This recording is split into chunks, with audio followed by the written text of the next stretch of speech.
함께 말씀 보도록 하겠습니다. 오늘 말씀은 요한복음 2장 12절부터 22절의 말씀이 되겠습니다. 오늘의 본문의 말씀은 요한복음 2장 12절부터 22절의 말씀 중 말씀의 본문이 다소 많으므로 오늘 2장 19절의 한 절만 한 목소리로 함께 봉독하여 올리도록 하겠습니다. 19절 봉독합니다. 예수께서 대답하여 이르시되 너희가 이 성전을 몰라 내가 사흘 동안에 일으키리라. 아멘. 자, 성전 정화 사건이라는 말씀의 제목을 가지고 이렇게 여러분들과 은혜를 나누도록 하겠습니다. 그래서 우리가 지난 시간에 여러분들 성전 정화 사건이라는 것은 여러분들 정화한다는 것을 제가 무엇으로 표현을 했습니까? 소재다라고 말씀을 드렸죠. 그래서 예배에 대한 소재가 아니라 이 소재는 한자로서 여러분들 다시 새롭게 고쳐서 쓰겠다, 깨끗이 해서 쓰겠다라는 것으로 표현이 되어 있기 때문에 저는 본문의 제목은 하나님의 정화 사건이다라고 말씀을 했지만 제가 소 제목으로서 성전 파괴다라는 것 같은 말씀으로 여러분들과 함께 은혜를 나누겠다라고 제가 지난 시간에 여러분들과 말씀을 드렸죠. 그래서 그 대표적인 예의 말씀들 속에서 여러분들이 무엇을 생각하고 계십니까? 본문 18절에 여러분들 그들이 예수님에게 무엇 했습니까? 그들이 예수님에게 대들었죠. 그렇죠. 자, 하나님을 섬긴다는 명분 하에 자기들의 이윤을 추구하는 하나의 장소로 무엇을 택하였어요? 그들이 성전을 택하였단 말이에요. 그 성전을 택하여버린 그 모습을 보고 우리 예수님께서 노끈을 만들어서 무엇 했습니까? 그 성전의 모든 것들을 여러분들 전부 다 아수라장을 만들어 버렸죠. 그런데 사내들의 공회가 여러분들 그 회원들이 모여 있는 관청이 바로 그 성전 바깥마당에 있었단 말이에요. 그러니까 성전 안에서 소란이 일어나는 것을 이 사내들의 회원들은 여러분들 금방 알 수가 있었어요. 금방 눈치를 챌 수가 있었단 말이에요. 그래서 그 예수님에게 그들이 말합니다. 그들의 마음속에서는 여러분들 여전히 분노가 있었겠죠. 화가 치밀었을 거란 말이에요.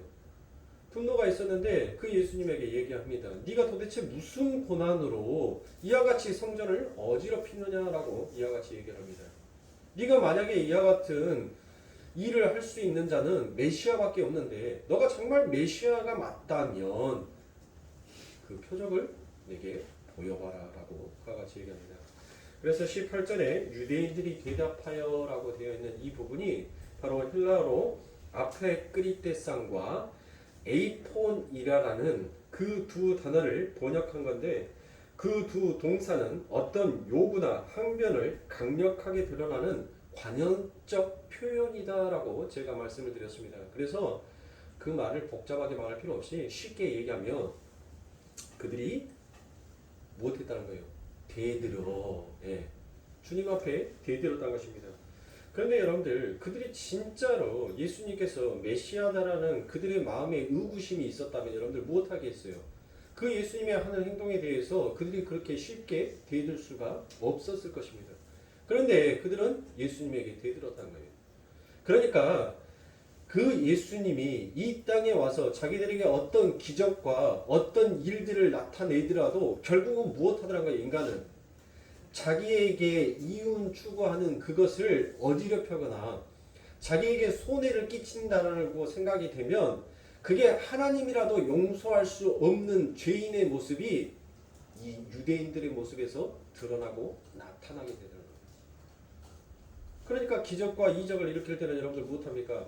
아니 내 삶에 플러스가 되니까 내 삶에 살림의 보탬이 되니까 뭐 하는 거예요? 좋아하는 거예요. 이게 오늘날 우리 교인들의 모습이란 말이에요. 이게 오늘날 우리 교회가 가고 있는 모습이라는 말입니다.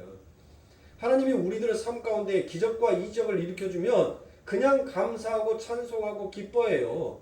그런데 그 하나님이 내 삶 가운데 무엇인가 조금이라도 흔들어 버리시고 손해를 끼치게 하면 못합니까?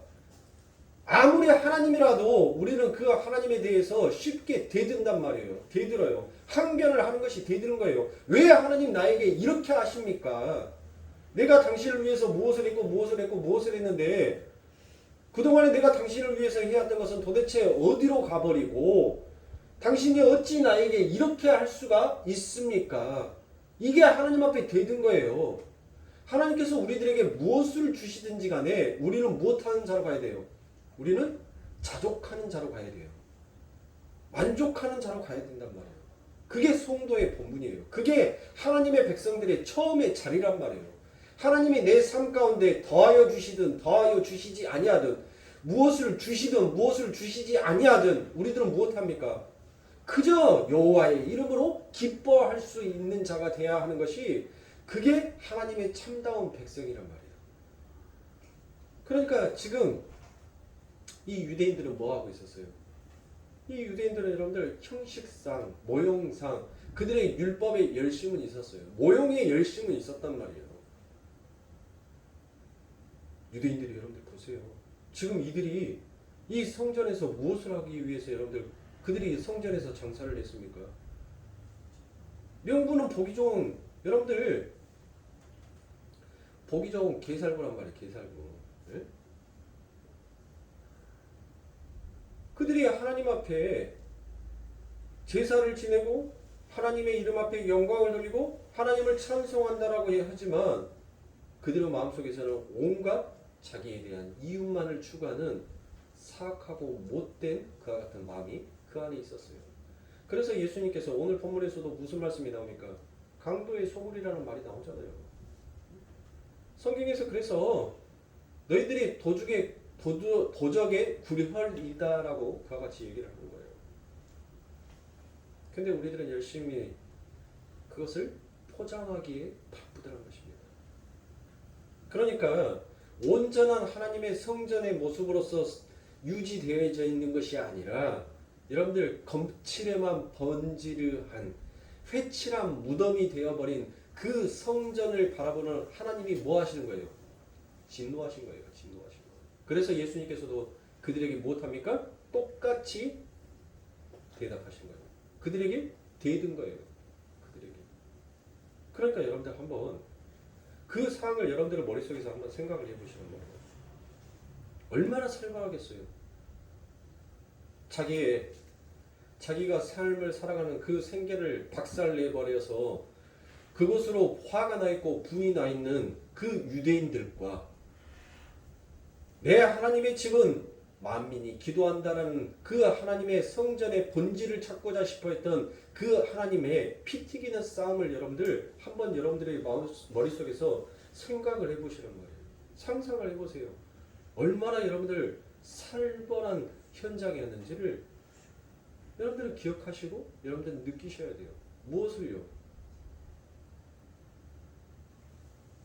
그 하나님께서 진짜 하늘의 성전이 되어 정말 하나님을 예배하고 찬양하라고 지적하는 그것에 과연 우리들은 어떤 모습으로 그 하나님 앞에 서 있는지를 여러분들이 보셔야 한단 말이에요. 우리는 아니라고요? 나는 아니라고요? 천만의 말씀입니다.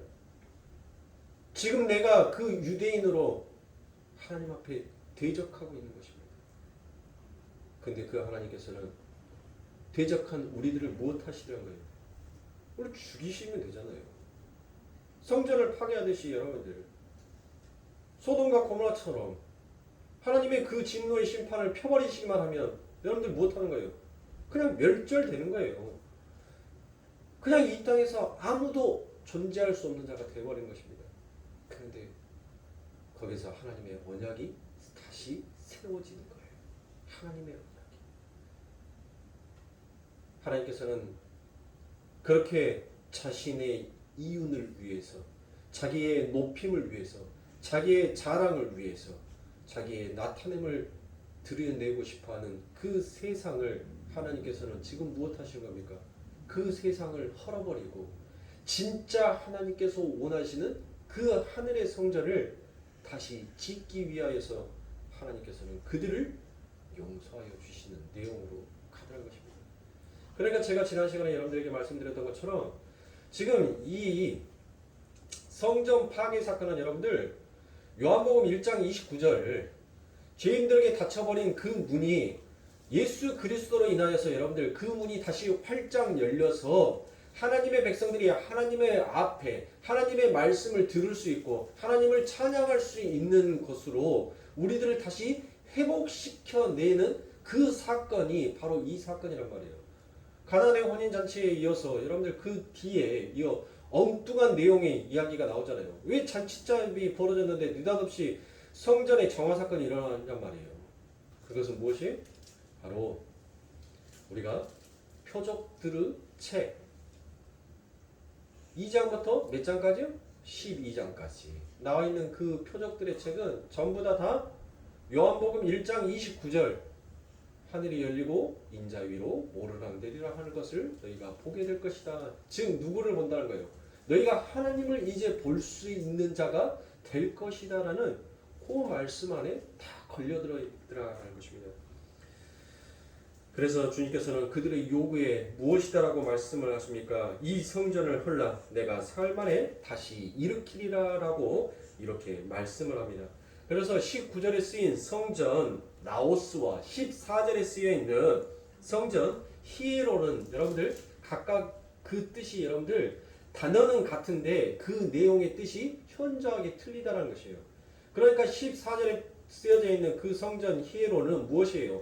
성전의 겉모습, 보여지는 그 성전을 나타내는 것이고 19절에서 우리 예수님께서 성전을 헐라 내가 사흘 만에 다시 세우리라 라고 말씀하시는 것은 진짜 성전으로서 성전이 무엇인지를 지금 우리 예수님께서 가리키는 거예요. 그러니까 성전의 뭐를 본질을 가리키더라 라는 것이에요. 그래서 요한복음 2장 21절에서 무엇이다라고 얘기합니까?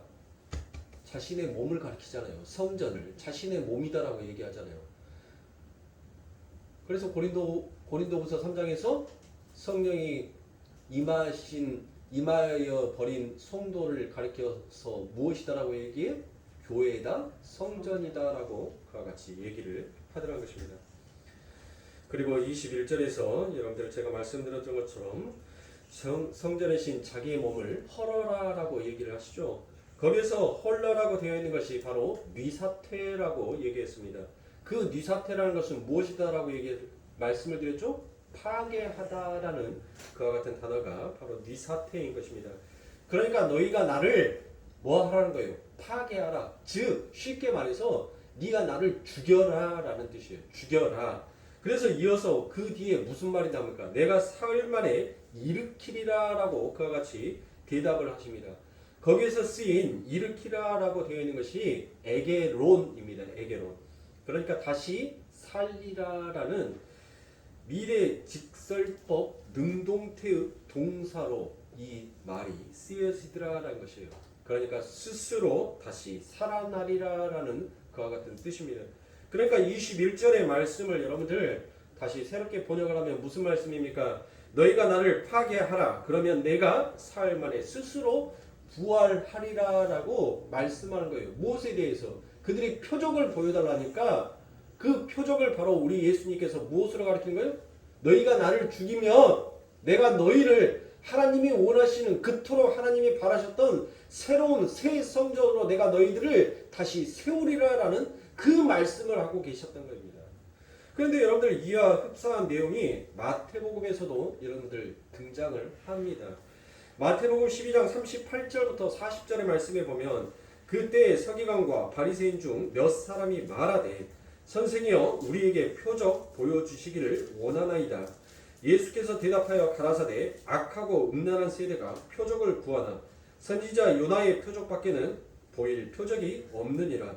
요나가 밤낮 사흘을 큰 물고기 뱃속에 있었던 것 같이 인자도 밤낮 사흘을 땅속에 있으리라 라고 이와 같이 말씀하십니다. 그러니까 여러분들 우리가 함께 보았던 오늘 본문의 말씀과 그 쓰인 단어와 표현의 방법만 다르지만 여러분들 어때요? 똑같은 이야기를 하고 있는 거예요. 똑같은 이야기. 그러니까 우리는 여기서도 주님은 이 땅에 기적을 일으키러 오시는 분이 아니다라는 것을 여러분들 우리들은 금방 알 수가 있습니다. 십자가에서 죽으시고 사흘 만에 부활하셔서 죄인들에게 닫힌 그 하늘을 열기 위해 오신 분이다라는 것을 우리는 확실하게 알아야 할 것입니다. 주님께서 일으키신 모든 표적들은 전부 그 십자가의 죽으심과 사흘 만에 부활로 결론 지어져야 하는 것입니다. 그러나 우매한 죄인들은 무엇하겠습니까? 주님의 그 말씀을 전혀 알아듣지 못하다는 것입니다. 주님은 그 일로 인하여서 무엇하게 됩니까? 십자가에 달려서 돌아가시는 그 날까지 당신들의 백성들에게 무엇을 당하더라고요? 조롱을 당하더라는 것입니다. 마가복음 15장 29절부터 30절의 말씀에 보니까 지나가는 자들은 자기 머리를 흔들며 예수를 모욕하여 가로되 아 성전을 헐고 사흘에 짓는 자여 내가 너를 구원하여 십자가에서 내려오라 하고라고 이와 같이 말씀하고 있는 것입니다. 여러분들 똑같은 말을 하고 있는 것이에요. 그 십자가의 자리가 바로 죄인들의 위에 성전이 되신 주님이 흘리는 사건이었음에도 불구하고 죄인들은 자신들의 영원한 생명을 위해 헐라는 그 주님을 오히려 조롱하고 나서더란 것입니다. 정리를 하자면 지금 예수님께서는 성전에서 소란을 일으키시는 사건은 형식적으로 하나님을 섬긴다고 하면서 자신들의 유익만을 챙기려 하는 유대교의 대표된 그 죄인들의 형체를 전부 다 파괴하시는 사건이더란 것입니다. 그리고 그런 성전 파괴라는 모형을 통해서 그 더럽고 형식적인 성전이 되셔서 죽으셔야 하는 자신의 이야기를 우리들에게 암시하여 주고 계시는 것입니다. 우리가 이 사건을 좀 더 깊이 이해하기 위해서는 마가복음으로 가서 그곳에 기록되어 있는 또 다른 성전 파괴 이야기를 공부하면 여러분들 더욱더 오늘 본문의 내용이 확실하게 여러분들 머릿속에서 이해가 될 것입니다. 마가복음 11장 12절부터 25절의 말씀 제가 읽어드립니다. 이튿날 저희가 베다니아에 나왔을 때 예수께서 시장하신지라 멀리서 잎사귀만 있는 한 무화과 나무를 보시고 혹 그 나무에 무엇이 있을까 하여 가셨더니 가서 보신즉 잎사귀 외에 아무것도 없더라. 이는 무화과의 때가 아님이라. 예수께서 나무에게 일러 가라사대 이제부터 영원토록 사람이 내게서 열매를 따먹지 못하리라 하시니 제자들이 이를 듣더라. 저희가 예루살렘에 들어가니라. 예수께서 성전에 들어가사 성전 안에서 매매하는 자들을 내어 쫓으시며 돈 꾸는 자들의 상과 비둘기 파는 자들의 의자를 불러 엎으시며 아무나 물건을 가지고 성전 안으로 지나다님을 허락하지 아니하시고 이에 가르쳐 이르시되 기록된 바 내 집은 만민의 기도하는 집이라 칭함을 받으리라 하지 아니하였느냐. 너희는 강도의 소굴을 만들었도다 하시매 대제사장들과 서기관들이 듣고 예수를 어떻게 멸할까 하고 꾀하니 이는 무리가 다 그의 교훈을 기이 여김으로 그를 두려워함이러라. 그러나 날이 저물매 저희가 성 바깥으로 나가더라. 저희가 아침에 지나갈 때 무화과 나무가 뿌리부터 마른 것을 보고 베드로가 생각이 나서 여짜오되 납비어 보소서 저주하신 무화과 나무가 말랐나이다. 예수께서 대답하여 저희에게 이르시되 하나님을 믿으라. 내가 진실로 너희에게 이르노니 누구든지 이 산더러 들려 바다에 던지오라 하면 그 말하는 것이 이룰 줄 믿고 마음에 의심치 아니하면 그대로 되리라. 그러므로 내가 너희에게 말하노니 무엇이든지 기도하고 구하는 것은 받은 줄로 믿으라. 그리하면 너희에게 그대로 되리라. 서서 기도할 때 아무에게나 혐의가 있거든 용서하라. 그리하여야 하늘에 계신 너희 아버지도 너희의 허물을 사하여 주시리라 하셨더라. 아멘. 자, 제가 지금 요한복음의 성전 파괴 이야기를 하기 위해서 여러분들 마가복음의 이야기를 인용하면서 그 성전 파괴의 이야기가 앞뒤에 붙어있는 무화과 저주 나무까지 여러분들 함께 인용을 하고 있습니다. 그 이유는 여러분들 히브리어 문법의 특징인 바로 샌드위치적 구조 속에서 성전 파괴를 여러분들에게 설명드리기 위함입니다. 그러니까 샌드위치 기법이라는 것은 여러분들 무엇입니까? 어떤 내용이 여러분들 중요한 내용이 있으면 그 중요한 내용을 양쪽 빵으로 삼아서 그 안에 설명할 수 있는 이해할 수 있는 교재본을 여러분들 그 안에다가 삽입하는 것이 바로 히브리 문법의 샌드위치적 기법이란 말이에요. 이 샌드위치적 구조란 말이에요. 그러니까 여러분들 양쪽에 뭐가 있어요? 양쪽에는 성전 파괴가 지금 되어 있죠. 그리고 그 안에 햄버거가 여러분들 어떻게 되어 있어요? 햄버거는 양쪽에 패드가 있고 빵이 있고 그 안에 여러분들 야채와 모든 것들이 들어가잖아요. 그러니까 그것이 메인인 것 같은데 그 메인을 먹기 위해서는 반드시 뭐가 감싸지고 있어야 돼요? 빵이 감싸지고 있어야 된단 말이에요. 무슨 말인지 이해가 가세요? 그러니까 성전 파괴 양쪽에 무화과 나무를 저주하시는 내용이 들어가 있다는 것은 그 성전 파괴와 무화과 나무 저주가 같은 내용을 다른 언어로 지금 설명하고 있다라는 뜻이 되는 것입니다. 그러면 무화과 나무의 저주부터 시작해서 예수님의 성전 파괴를 제가 한번 설명해 드리도록 하겠습니다. 주님께서 십자가에 달리게 되는 그 공생의 마지막 주간에 예루살렘의 제자들과 함께 올라가십니다. 그런데 올라가시는 중에 이파리가 무성한 무화과 나무를 발견하시죠. 주님은 마치 그때 무엇 하셨다라고 이 성경은 얘기합니까? 시장하셨다라고 그와 같이 얘기합니다. 그래서 그 무화과 나무 앞에 가셔서 무화과 열매를 찾으셨던 것이에요. 유대인들에게 여러분들 이 무화과 열매는 그냥 그들에게는 부식이었던 것입니다. 그러니까 우리나라에서 여러분들 감자와 고구마가 여러분들 부식처럼 먹었던 것처럼 이 유대인들도 이 무화과의 열매를 부식처럼 먹었어요. 그런데 그 무화과 나무에는 여러분들 무엇만 있더란 것이에요. 이파리만 무성하지 열매가 전혀 없더라라는 것입니다. 주님은 바로 그 무화과 나무를 거기서 저주해 버리십니다. 그리고 그 무화과 나무는 즉시로 말라 죽게 되어버리죠. 그런데 여러분들 여기에서 가장 재미있는 것은 마가복음 11장 13절의 말씀에 보면 무슨 내용이 나옵니까? 성경이 그때는 무화과의 때가 아니었다라고 분명하게 밝히고 있단 말이에요. 그렇죠? 네? 무화과 철이 아닌데 여러분들 무화과의 앞에 가서 무화과를 찾는 사람도 여러분들 무엇한 사람입니까? 참 이상한 사람이 있지 않습니까? 그렇다고 또 열매가 없다고 그 나무를 거기에서 즉시 저주하여 죽여버리는 사람은 얼마나 성격이 못된 사람입니까? 우리가 성경에 그런 얘기를 하고 있는 것이 아니다라는 것을 우리는 금방 알 수 있습니다. 예수님은 그때가 무화과 때가 아닌 것을 여러분들 무엇했어요? 분명히 알고 계셨단 말이에요. 정상적인 유대인들 중에 6월절이 가까운 니산월, 4월에 무화과 나무를 찾는 그와 같은 바보 같은 사람들은 여러분들 없습니다. 그러면 주님은 왜 그 무화과 나무 앞으로 가셨습니까? 주님은 돌아가시기 전에 제자들에게 그들이 알고 있는 구약의 말씀들을 상기시키면서 복음의 은혜가 무엇인지를 여러분들 그림으로 명료하게 그려서 보여준 사건이 바로 그 무화과 나무의 사건인 것입니다. 그러면 그것이 어떻게 은혜로 설명이 되어지고 복음에 이야기가 되는지 여러분들 한번 성경의 말씀에서 보시고 알아야지 여러분들 이게 은혜였구나라는 것을 알게 될 거 아닙니까? 그렇죠?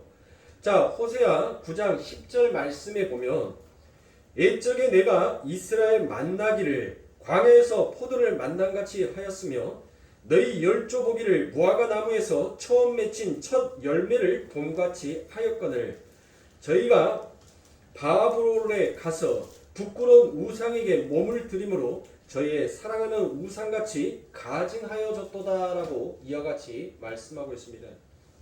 그러니까 하나님께서 이스라엘을 택하시면서 그들은 무화과 나무의 첫 열매로 보셨다라고 이야기를 해요. 네?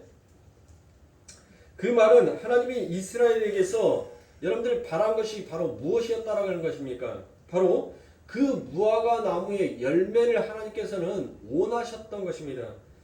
그러나 이스라엘은 복음서에서 여러분들 나와 있는 것처럼 그 포도원 지기 비유처럼 하나님께 드릴 열매를 여전히 맺지 못했었습니다. 하나님은 그들에게 열매를 요구하시며 그들을 택하셨는데 그들이 열매를 맺지 못하더라는 것입니다. 그래서 하나님께서 열매를 내놓으라고 가서 종들에게 여러분들 그 열매를 가지고 오라라고 얘기를 하는데 여러분들 열매를 맺지 못한 그들은 무엇하였습니까? 그 종들을 오는 족족 죽여버리더란 것입니다. 나중에는 여러분들 그들이 누구까지 죽이더란 거예요? 아들까지 죽여버리더란 것이에요. 그러니까 하나님께서 우리들에게 요구하시는 것이 과연 무엇이더란 거예요, 여러분들. 무엇을 원하였다는 거예요. 하나님께서 우리들에게 요구하시는 것은 율법이 아니었어요. 제사가 아니었단 말이에요. 하나님께서 우리들에게 요구하시는 것이 선행이요 헌금이요 그런 것이 우리들에게 요구한 것이 아니다라는 것을 알아야 돼요. 예? 그러니까 하나님께서는 이 이스라엘 백성들에게 당신의 종을 보냈는데 그 종들이 무엇하여요? 그 세상의 이스라엘들에게 의해서 열매를 맺지 못하는 형식주의에 빠져버린 그 아버지 하나님의 자칭 하늘의 백성이다라고 하는 자들에게 의해서 그들이 무엇하더라고요? 맞아? 죽더라라는 것입니다. 그게 바로 누구예요? 그게 선지자 아닙니까? 선지자. 하나님께서 구약에 얼마나 많은 선지자들을 당신의 백성들에게 보냈냔 말이에요. 그러면 하나님께서 그 선지자들을 당신의 백성들에게 보낼 때 여러분들 한번 잘 생각해 보시라고요. 어떤 것을 그 이스라엘 백성들이 하나님을 찬양 안 했냔 말이에요. 그들이 안식일도 지켰고 제사도 지냈단 말이에요. 누구보다도 선행을 하면서 하나님의 이름으로 열심을 냈단 말이에요. 그런데 하나님은 그들의 모습을 보면서 하나님은 열심히 당신의 종들을 그들에게 보냈어요. 그리고 하나님께서 원하시는 열매를 그들에게 설명하여 말하였는데 그들은 여전히 무엇하더란 거예요. 그 하나님의 말씀이 자기들의 삶 가운데 유익이 되지 못하니까 그 아버지 하나님의 종들을 전부 다 죽여버리더라라는 것입니다. 그리고 그동안 자기들이 그렇게 열심으로 해왔던 그 모든 자기들의 선행을 그 아버지의 아들이 와가지고 전부 다 고발을 하니까 무엇하는 거예요? 그 주인의 아들까지도 죽여버리는 것이 바로 우리더라라는 거예요. 우리. 그러면 여러분들 한번 보세요.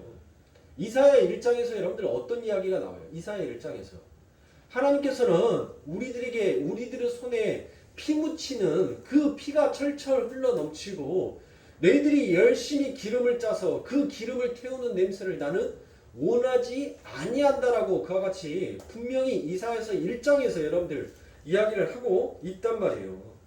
그러니까 하나님은 인간의 종교 행위나 율법의 준수를 원하시는 분이 아니더라라는 것을 우리는 아셔야 합니다. 하나님은 하나님의 자녀들이 하나님의 형상을 드러내면서 하나님을 하나님으로 인정하는 예배의 삶을 살아주기를 원하시더라라는 것이에요. 제가 지난번에도 여러분들에게 한번 말씀드렸던 것처럼 여러분들 예배가 영어로는 워십이죠. 워십. 그것은 가치 있다라는 뜻의 워스와 상태를 나타내는 쉬브 합성어가 바로 워십인 것입니다. 그러니까 하나님을 하나님으로 인정하는 삶, 그것이 바로 예배란 말이에요. 내가 찬송을 받고 내가 높임을 받으려고 하는 그 자리에서 내려와서 하나님을 그 자리에 앉혀놓고 그 자리에 여러분들 복귀시키고 우리가 하나님을 여러분들 복귀시킨다고 해서 우리 하나님이 복귀가 되고 우리가 복귀 안 시킨다고 해서 우리 하나님이 복귀가 안 되는 그런 것이 아니라 지금 이 예배라는 것은 무엇을 뜻하는 거예요? 우리의 형식이 아니라 마음을 뜻하더란 거예요. 마음을. 예? 그러니까 여러분들은 마음속에서 하나님을 하나님으로 인정하지 아니하면서 여러분들이 형식적으로 어떤 특정한 시간과 특정한 장소에 나와서 하나님을 찬양한답시고 여러분들 앉아있는 그 형태를 예배다라고 하나님은 인정하지 않더란 것이에요. 하나님은 그것을 우리들에게 요구하시는 하나님이 아니더란 것입니다. 네? 여러분들 이 대한민국 교회는 오늘날부터 어떤 특정한 시간과 특정한 장소에서 예배드리는 것을 여러분들 그것을 예배다라고 여러분들 생각을 해요. 도대체 어디에서 배워온 신학인지는 모르겠지만 그게 성도들은 머릿속에서 여러분들 너무나도 깊이 여러분들 박혀 있단 말이에요. 응? 여러분들 예배의 삶은 그게 아니에요. 우리의 삶 전체가 예배가 돼야 된다라고 여러분들 말씀하고 있는 것입니다. 우리의 삶 자체가. 그래서 로마서 12장 12절에 여러분들 어떤 말씀이 나와요? 너희는 하나님이 기뻐하시는 너희 몸을 하나님 앞에 산 제사로 드려라. 이것이 영적 에벤이라라고 그와 같이 얘기를 하잖아요. 맞죠? 그러면 여러분들 거기에서 몸은 뭐예요? 몸. 우리의 육체의 몸을 하나님 앞에 바치면 산 제물로 바치면 하나님이 기뻐하는 거예요? 그러면 다 오늘 제단 앞에서 하나님 앞에 우리 몸 다 바치자고요. 하나님이 기뻐하실 수만 있다면. 네? 아니 그 정도의 형식은 있어야 될 거 아닙니까? 우리 예수님께서 우리들에게 무엇을 요구했어요? 너희들이 바리새인들의 그 열심보다도 더 낫지 아니하면 네? 그 뜻은 아니죠. 네. 그 뜻 아니에요. 그거 또 제가 이렇게 말했다 해서 또 고지고대로 그렇게 들으면 안 돼요. 바리새인들이 행했던 그 율법의 행위와 너희가 정반대의 행위를 내놓지 않냐면 너희들은 뭐 한다는 거예요? 절대 용서받을 수도 없고 구원받을 수도 없다라는 거예요. 응?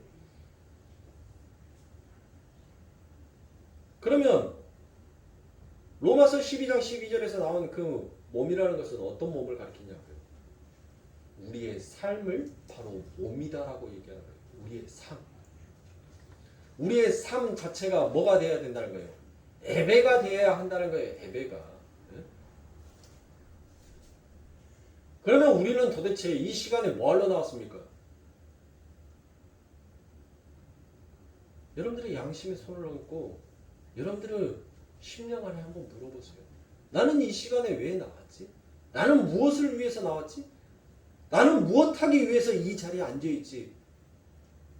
그게 여러분들의 삶에 대한 유익이 되고 내 삶의 이윤 추구의 목적으로 여러분들이 성전을 택하였다면 여러분들은 오늘의 이 말씀을 통하여서 그 아버지 하나님께서 여러분들의 그 성전 율법과 행위로 종교 행위로 똘똘 뭉쳐져서 지어져 버린 절대 부서질 것 같지 아니하는 그 성전을 오늘 그 아버지 하나님께서 여러분들의 그 성전을 파괴하시고 하나님께서 원하시는 참다운 성전으로 지어져가는 귀하고 복된 시간이 되셔야 할 것입니다. 나의 이윤 추구를 위해서 그래서 내가 이 세상에서 성공과 내가 이 세상에서 안녕과 건강을 위해서 내가 하나님의 성전을 찾았다면 여러분들은 지금 대단히 잘못된 신앙생활을 하고 있는 것입니다. 그러면 우리 아버지 하나님께서 우리들에게 과연 우리 하나님께서 우리들에게 요구하시는 그 열매는 과연 무엇이냔 말이에요. 하나님께서 우리들에게 요구하시는 그 열매가 무엇이에요? 이제 하나님께서 우리들에게 뭐라고 얘기했어요? 너희의 종교의 행위도 아니다라고 얘기했습니다. 율법 지킴도 아니다라고 얘기했어요. 그리고 너희의 선행 체계도 아니다라고 얘기했습니다. 아니 그러면 우리 어쩌라고요? 지금까지 우리가 이게 하나님을 섬기는 명분이다라고 여러분들 그렇게 열심히 달려왔는데 이게 다 아니라라고 얘기를 한단 말이에요. 성경은. 하나님이 그걸 또 인정해주지 아니하겠다라고 하나님께서 이야기를 한단 말이에요. 예? 그러면 우리가 어떻게 되는 거예요? 이제 큰일 난 거 아닙니까? 우리는 그게 지금까지 하나님을 잘 섬기는 그 열심으로 믿음으로 우리는 그렇게 생각을 해왔는데 아니 성경에서는 여러분들 그것을 하나님이 아니다라고 이야기를 한단 말이에요. 그러면 하나님이 원하시는 그 열매는 과연 무엇이냐고요? 하나님은 우리에게서 하나님의 형상이 드러나게 되는 그러한 참 열매를 원하시더라는 것입니다. 하나님이 가치 있는 분이고 그분만이 우주의 중심이며 그분이 우주를 다스리시다는 이와 같은 인식을 하는 자, 그 하나님의 성품인 성령의 열매를 그 삶 속에서 당연히 자연스럽게 맺혀가게 되는 것을 바로 하나님이 원하시더라는 것입니다. 그래서 갈라디아서 5장 22절부터 23절의 말씀에 보면 여러분들 성령의 9가지 열매가 나옵니다. 오직 성령의 열매는 자 여기에서 또 뭐가 나와요? 열매라는 똑같은 말이 나오죠. 그렇죠? 어디에서 열매 말이 나왔죠? 어디에서? 마가복음 11장에서 여러분들 열매를 찾았죠. 하나님께서 우리 예수님께서 시장하셔서 무화과 열매를 찾았죠. 그런데 갈라디아서 5장 22절부터 23절에서도 열매가 나온단 말이에요. 열매가. 자, 그 열매가 무엇이다라고 나옵니까? 사랑과 희락과 화평과 오래 참음과 자비와 양성과 충성과 온유와 절제니 이 같은 것을 금지할 법이 없느니라라고 이와 같이 얘기한단 말이에요. 그러니까 즉 하나님께서 우리들에게 원하시는 열매는 무엇이라는 거예요? 이 9가지 열매란 말이에요. 이 9가지. 하나님의 형상을 드러내는 삶과 하나님의 영광을 드러내는 삶과 거룩 그리고 하나됨과 사랑과 계명을 지키는 삶이 여러분들 전부 다 연결이 되더라는 거예요. 연결이. 그렇죠? 그러니까 하나님의 형상, 하나님의 영광, 그리고 거룩, 하나됨, 사랑과 계명 이 모든 것이 여러분들 전부 다 뭐 하더라는 거예요? 연결이 되더라는 거예요. 연결이. 그러니까 단어만 틀리지 그 뜻은 하나더라는 것입니다. 같은 말을 하고 있더라는 것이에요. 근데 지금 거기에 하나가 더 첨부가 되어 있는 것입니다. 그게 무엇이? 바로 에베의 삶, 우리의 삶이다라는 것이에요. 그러니까 에베는 여러분들 내가 내 중심의 내 인생의 여러분들 그 중심에서 내려와 하나님을 그 자리에 앉혀드리고 하나님을 하나님답게 대우하는 그 의식에서 나오는 전체의 삶 그게 바로 에베드라라는 것입니다. 그게 바로 거룩이고 그게 하나님의 형상을 드러내는 것이며 그게 하나님의 영광을 드러내는 삶이고 그게 하나됨이며 그것이 바로 사랑이더라라고 지금 성경은 이와 같이 이야기를 하고 있습니다. 그러니까 여러분들 그 하나가 되면 무엇하는 거예요? 그 하나가 되면 전체가 되는 거예요.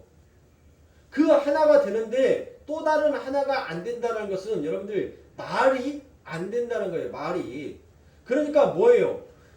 저와 여러분들의 삶 가운데 있어서 하나님 앞에 영광을 드리는 거 하나님을 찬송하는 것은 이것은 되는데 우리 안에 뭐가 용서와 사랑이 없다면 이거는 하나됨이 아니다라는 거예요. 말이 안 되는 소리란 말이에요. 지금 그 말을 하고 있는 거예요. 그 말을.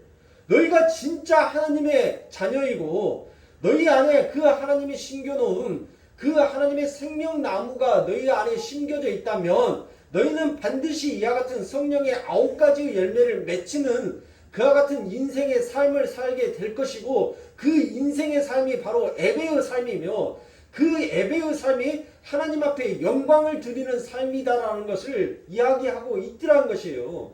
그런데 우리는 전부 다 거꾸로 가고 있잖아요. 거꾸로. 예? 하나님 앞에 하나님 영광 받으세요. 하나님 찬송 드립니다. 찬양합니다. 여러분들 그게 우리들의 삶 가운데 전부 다라고 생각을 하고 있단 말이에요. 그런데 여러분들 그렇게 하고 난 다음에 내 형제한테 돌아서서 가서는 못해요. 뭐 이 새끼야? 이런단 말이에요. 이래. 에? 하나님 사랑합니다. 하나님 영광 받으세요. 하나님의 이름을 높이기를 원합니다라고 하는데 내 형제가 귀에 거슬리는 말을 한다라고 뭐 이 새끼야? 인상 딱 쓰면서 대벌에 이렇게 가는 거예요. 이게 아니더란 거예요. 이게 바로 하나님 보기에는 뭐다란 거예요. 이게 형식이라는 거예요. 이게 형식. 하나님은 그 형식을 무엇하기 위해서? 파괴시켜버리기 위해서. 그래서 너희 안에 하나님 앞에 영광을 돌리는 삶은 결국 네 형제를 사랑하는 삶으로 바뀌어지게끔 드러나게끔 나타나게끔 되어 있더라라는 것을 하나님은 말씀으로 보여주시는 거예요. 말씀으로. 우리가 왜 안 되는 것을 아니까. 하나님께서 그렇게 수없이 많은 선지자들을 하나님께서 그렇게 보내놨는데도 그들이 무엇하더란 거예요? 그들이 우매함으로 우리가 듣기는 들어도 깨닫지를 못하고 보기는 보아도 여러분들 보지를 못하니까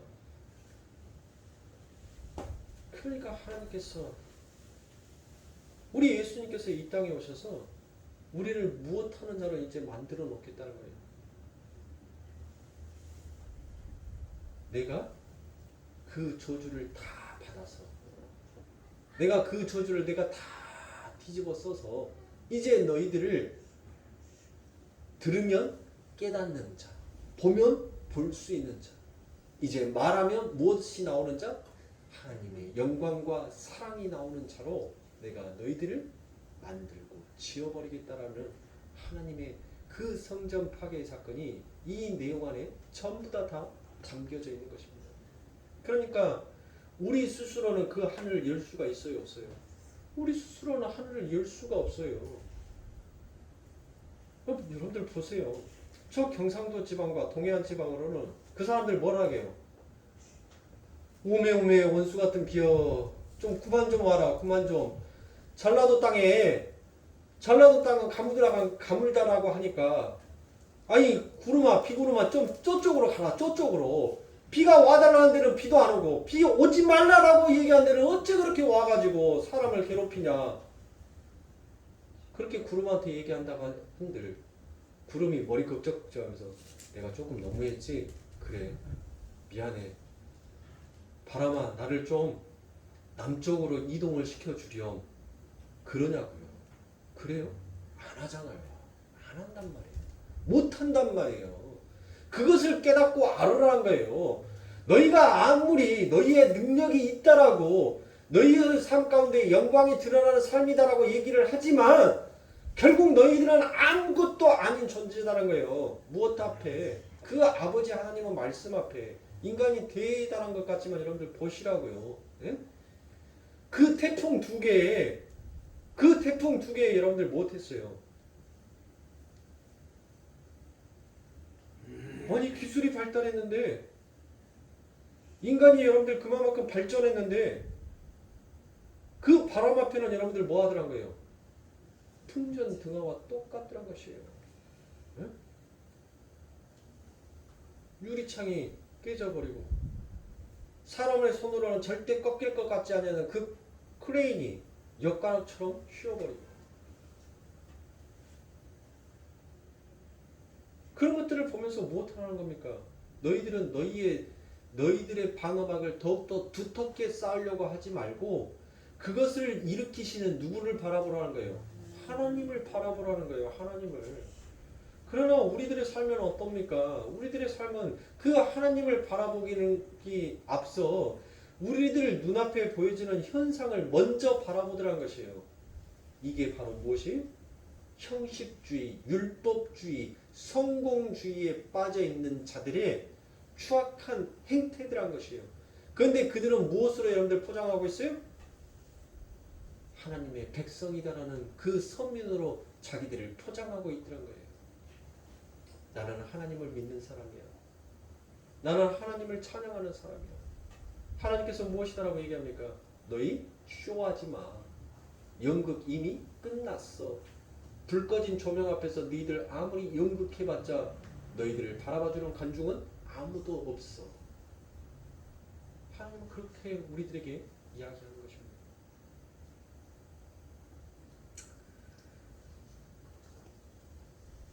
그런데도 유대인들은 형식적인 제사를 드리고 예배를 드리고 도덕적인 삶을 사는 것처럼 보이지만 그 모든 것들을 자신들의 유익을 위해 전부 다 사용을 하더라는 것입니다. 그것을 바로 상징적으로 보여주는 것이 돈 바꾸는 자, 장사하는 자, 그걸 주관하는 사내들의 공예의 회원들, 대제사장들, 이렇게 여러분들 보여주고 있더란 것이에요. 그러니까 죄인들의 전체, 죄인들의 형태, 죄인들의 마음, 죄인들이 상징하고 있는 것을 여러분들 못하고 있어요. 성경이 우리들에게 너무나도 자세하게 보여주고 있더라는 것입니다. 바로 그 성전의 모습을 우리 하나님께서 그리고 있는 것입니다. 그래서 주님은 모든 죄인들의 삶을 총체해서 열매 없는 무화과 나무로 비유를 하시는 겁니다. 주님은 그러한 열매 없는 무화과 나무를 저주받아 죽어 마땅한 것을 무화과 나무의 저주에서 보여주시는 것이고, 그리고 그 주님은 그들을 죽이시지 아니하고 자기 자신이 열매 없는 무화과 나무가 되셔서 저주받아 죽으시고 저주받아 죽은 나무에 여러분들 매달리게 되더란 것입니다. 그것이 무엇이에요? 그게 바로 십자가 아닙니까? 열매 없는 나무를 저주해서 죽여버려야 되는데 그들을 죽이지 않고 자신이 열매 없는 무화과 나무가 되셔서 십자가에 달려 죽으시고 정작 죽어야 할 열매 없는 나무를 풍성한 열매를 맺는 나무로 만드실 것을 암시하는 것이 바로 그 무화과 저주의 사건입니다. 그래서 신명기 21장 22절부터 23절의 말씀에 보면 사람이 만일 죽을 죄를 범함으로 내가 그를 죽여 나무 위에 달거든 그 시체를 나무 위에 밤새도록 두지 말고 당일에 장사하여 내 하나님 여호와께서 내게 기업으로 주시는 땅을 더럽히지 말라. 나무에 달린 자는 하나님께 저주를 받았음이니라 라고 말씀합니다. 정확히 여러분들 무엇합니까? 정확하게 그 무화과 저주의 사건과 여러분들 정확하게 이어져 가고요. 있지 않습니까? 하나님이 바로 저주받은 무화과 나무가 되셔서 죽으시더라 것입니다. 이렇게 주님께서 저주받은 나무가 무화과 나무가 되셔서 죽으심으로 어떠한 결과가 나타나게 되는지를 마가복음 11장 21절부터 24절의 말씀에 나와 있습니다. 베드로가 생각이 나서 여짜오되 랍비여 보소서 저주하신 무화과 나무가 말랐나이다. 예수께서 대답하여 저희에게 이르시되 하나님을 믿으라. 내가 진실로 너희에게 이르노니 누구든지 이 산더러 들이어 바다에 던지우라 하면 그 말하는 것이 이룰 줄 믿고 마음에 의심치 아니하면 그대로 되리라. 그러므로 내가 너희에게 말하노니 무엇이든지 기도하고 구하는 것은 받은 줄로 믿으라. 그리하면 너희에게 그대로 되리라 라고 말씀합니다. 열매를 구하시던 참 열매이신 그 시작하신 주님은 아사에서 죽으시고 그 배고픔을 갖고 시장함을 갖고 그냥 죽으시고 저주받아 죽어야 할 열매 없는 무화과 나무들이 이제 무엇이든지 구하면 풍성하게 되는 열매 맺는 그와 같은 나무가 되더라라는 것입니다. 이게 바로 여러분들 뭐예요? 이게 바로 복음이에요. 이게 바로 구원이라는 것이에요. 이 일을 누가 해주셨다는 거예요? 하나님이 우리들에게 해주신 것입니다. 그러니 사랑하는 성도님들, 우리가 잘나서가 아니에요. 우리가 하나님 앞에 자랑할 게 있어서 여러분들 하나님을 믿는 것 또한 아닙니다.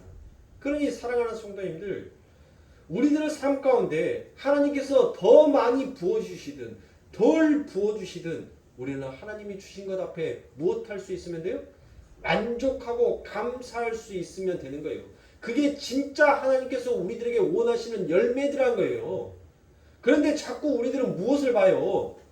더 위의 것을 본단 말이에요. 더 많은 것을 바래요. 내 삶 가운데 내 수준이 여러분들 충분히 이 정도의 돈으로도 여러분들 부족함이 없이 쓸 수가 있는데도 우리들은 무엇 하더란 거예요? 이 뒤에 공짜가 하나만 더 붙었으면. 네? 지금 내가 살고 있는 집에 공짜가 하나만 더 붙어줬으면. 그 숫자 놀이 하느니라고 여러분들 저와 여러분들은 무엇을 못하는 거예요? 만족을 못하더란 것이에요. 만족을. 사랑하는 성도님들, 축복은 하나님께서 내게 주신 것을 지키는 것이 축복이에요. 그것을 늘리는 것이 축복이 아니라 그것을 잘 지키는 것이 축복인 것이에요. 그러니까 더 달라고 하지 마세요. 지금 하나님께서는 저와 여러분들에게 우리가 감당할 수 있을 만큼 지금 우리가 하나님의 그 학교에서 잘하는 그 수준만큼 하나님은 우리들의 삶 가운데 부족한 것 같지만 전혀 부족함이 없는 그 삶으로 우리들에게 채워주고 계신단 말이에요. 더 받고 싶으세요? 그러면 실력을 키우시란 말이에요. 어떻게 실력을 키워요? 죽으세요. 죽으라니까 목매달아 죽으란 말이 아니라요. 말씀 속에서 죽으시란 말이에요. 하나님 나는 면목 없는 자입니다. 그냥 입으로만 면목 없는 자가 아니라 여러분들의 삶 가운데 진짜 면목 없는 자의 삶의 모습이 드러나게 되면 하나님이 부어주신단 말이에요. 부어주셔요. 오늘 마가복음 11장 24절에서 하나님께서 무엇이다라고 얘기합니까? 너희들이 기도했어? 그러면 이미 너희들의 손에 그것이 주어진 걸로 너희들이 믿기만 하면 된다는 거예요. 믿기만. 근데 안 믿으니까 문제잖아요. 안 믿는다는 것은 뭐예요? 하나님을 하나님으로 인정하지 않겠다라는 증거 아닙니까?